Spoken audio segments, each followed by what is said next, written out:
be honest, I don't remember who I led off with last time. So I'll lead off with Ms. Goh, ladies first. Okay, this says, and it says in really small print, I'm 56 and I own my own business. I figure I'll have to work at it until I'm 80 so that a public employee can retire at 50. Something is terribly wrong, and there is a serious rift growing between the private and public sector that will tear this country and state and county apart. Do you plan to deal with this? There is a very serious rift, and that's what I mentioned earlier. It's ridiculous when private people are paying for their retirement, for their health benefits, and we don't have county employees doing that. That's a position that we recently took, and within the last month, actually, we made this decision. We came to agreement where everybody is going to be paying a portion of health and retirement going forward. You are going to see that it makes a huge difference down the road. I will continue. That was just the first step that had been going on for years without resolution before I got on the board. And you will find that during this last year, when Supervisor Scrivener and I got on the board, we took action, and with the other 3 supervisors, we have now taken one step, and we will continue moving forward. Hopefully, you'll have a strong board that will continue making sure that our private sector gets what it's due and that our public employees are being treated fairly. However, their benefits are not unreasonable. Thank you, Ms. Goh. Mr. Pinson. I think I've addressed this in a couple of ways before, but I have a couple things to add. Karen mentioned about treating employees fairly, and I think what the principle I have is that what treats employees fairly is to compensate them as closely as you can to what is offered in the private sector, so that there's a competition there, and it's an honest competition. It's never going to be perfect, but to me that's the standard of public employee compensation and benefits. Second thing I want to add that I didn't have the opportunity to say before on this issue is that what we have created, and I think we see it in Greece, and I think we see it at the Board of Supervisors meeting when the SEIU people attend en masse with their purple shirts, is that we have created a system, our elected leaders have created a system, where the public employees do not have a stake in the well-being of the American economy. They don't have a stake in the growth of the American economy. And let me explain. If you have a 401k or you have an IRA, which a lot of people do these days, you have a personal stake in the growth and the health of the American economy. Because if your 401k and IRA goes up in value, then that's good for you. If it drops because the American economy has been Obamaized, then you have less money and you have less for your retirement. Presently, if you're a public employee, it doesn't matter what happens to the private economy because you have an entitlement. You got a defined benefit, and you're going to collect that from the taxpayers for as long as you live, regardless of what happens to the private economy, regardless of whether there's 4% unemployment or there's 20% unemployment. So, if I may go on for a moment? Go ahead. Just a moment. Go ahead. So we have people who are working in government and making decisions about business. Civil servants who don't have a stake in the growth of the American economy. And they're deciding on business issues every day. So we need to have a defined contribution program for public employees so that their retirement has the same risk as private employees. Everybody who works ought to have risk in the American economy. Okay, thank you. Let me just share an observation I've made since I've been on the board related to that. One thing I was really surprised, in the private sector, the merit system is very important. So we reward people who perform well, and then we don't reward people who don't perform as well.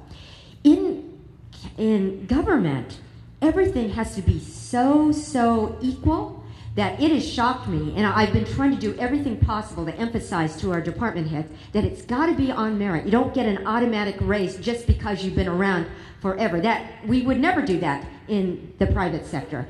So just wanted to make you aware of that observation, that we're trying to bring it much more back to merit. You can reward people on merit, but not just because they've been around. And that's what I've seen happen probably over the years. It's just people keep getting increases because it's not merit-based. Thank you, Ms. Goh. Okay, Mr. Pinson, what is your thinking about the COG, the COG, and their authority and the authority they have in Kern County? This is by Larry Corcoran.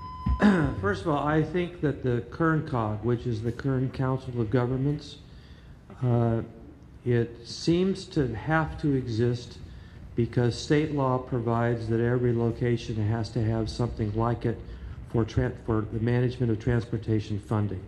So unless the state law changes, it seems to me that it has to be there, whether we want it to be there or not. Second thing I want to mention is that I'm not really in favor of any of these kind of regional bodies. And one thing that Kern COG does every year, and I went to it this year just to see what was going on, is, well, Kern Council of Governments has memberships from all the incorporated cities in Kern County, maybe some of the special districts, and the county itself. And every year it has an awards dinner. And this year it had an awards dinner at the Petroleum Club a couple of months ago. So I went to sort of check it out, and they gave awards to different people in government and different people in private industry. And I thought it's not really a legitimate function of a government agency to be giving out awards and to having an award dinner. The legitimate function of government is to provide services and infrastructure. And so the Kern COG thing needs to be limited to what is really mandated by state law and that legally we have to do, and it shouldn't be holding awards dinners every year to kind of curry favor with whoever it is they want to curry favor with. Thank you, Mr. Pinson. Ms. Goh. Mr. Pinson is right that we do have commissions and groups that are mandated by state law, Kern COG being among them. Here's what I would encourage us to do. I would encourage all of you to get involved on our boards and commissions. That's how you can make a difference. We have the power as on the board to actually appoint people to the various boards and commissions, and I would just encourage all of you to let your voice be heard by coming forward and being willing to serve on those commissions. They're not paid, they do take a lot of time, but to be able to get your voice out there, we need those of you to come forward and volunteer for that. So would love your participation. Thank you, Ms. Goh. So, Ms. Goh, can Kern County drug test recipients of state and federal benefits it dispenses to exclude these are folks that are taking drugs? So can Kern County drug test recipients of state and federal benefits to exclude those that are taking drugs? You know, certainly I personally feel that why not? We do that in the private sector. It's absolutely a requirement. We do that to a certain extent in certain departments. I want to keep pursuing that. Right now we've hit a lot of obstacles where we just are not able to do that. I don't see why it should not be done, but I know that we have hit obstacles. I want to continue just trying to get through those obstacles. Right now we cannot do that, but personally, do I support that? Absolutely. Thank you, Ms. Goh. Mr. Pinson? Yeah, I have to say I don't know if the county can actually do that. I don't know what the federal law or the state law mandates, but I do think that it should be done because I think we have a drug problem and that public money should not be used to feed people's habits for drugs. And We have to, anytime we were going to hire anybody at Occidental, they had to do a drug test, and we had random testing in the field because of the dangerous nature of it. I think that the reason why we don't have drug testing for welfare recipients is because the political left wants more people on welfare. It wants more people on welfare who are dependent on the government and who will elect liberals and leftists to political office. I don't see that there's any other reason why we don't have it. Thank you, Mr. Pinson. So this is a perfect follow-up then. Mr. Pinson, are you in support of medical marijuana, which if taxed would bring in millions in tax money and save millions in prison cost? Nora Weber. Well, I don't think any tax should be raised. I think the medical marijuana and taxation are a separate issue. I think that the more that we have taxed, the more that the government just spends it.